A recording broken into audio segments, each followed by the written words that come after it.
Sampailah kita di video ke-7, yaitu membuat apps iOS dan Android. Di sini saya akan terangkan bahwa kita nomor pertama ya, dengan source code, bahwa kita sudah bisa membuat apps dengan source code. Kita dengan source code ini kita bisa merename, entah itu namanya, terus mengganti gambar-gambarnya seperti itu ya. Kemudian yang kedua itu dengan web developer. Nah, keuntungannya web developer ini kita bisa membuat apps misalkan iOS gitu ya, itu tanpa kita harus mempunyai MacBook atau iPad. Seperti itu nanti akan saya tunjukkan di video selanjutnya. Yang ketiga ada freelance. Oke. Kita simak satu-satu ya.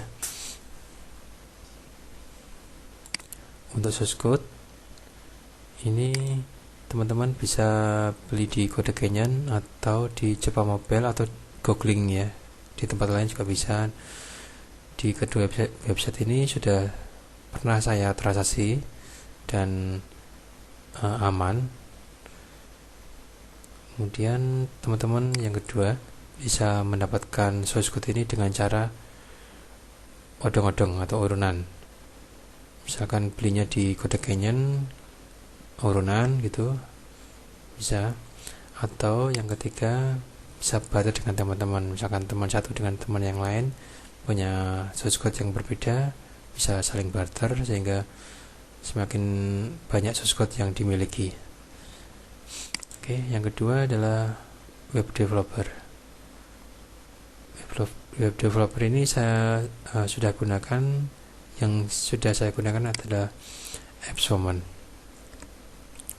AppsWoman ini saya rekomendasi karena selama ini saya gunakan dan hasilnya cukup memuaskan. Kalau teman-teman mau menggunakan web developer ini, silakan berkunjung ke sini, siglo.com/AppsWoman ya.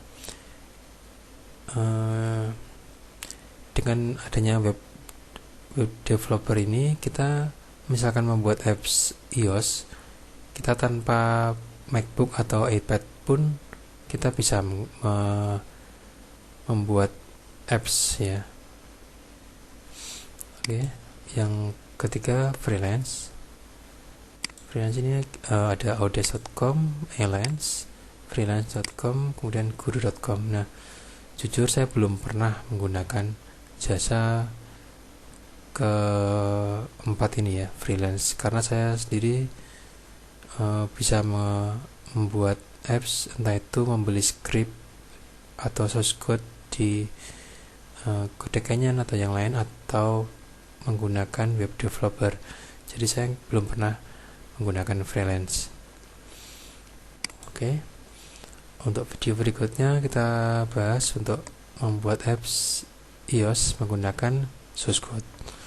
Oke, terima kasih.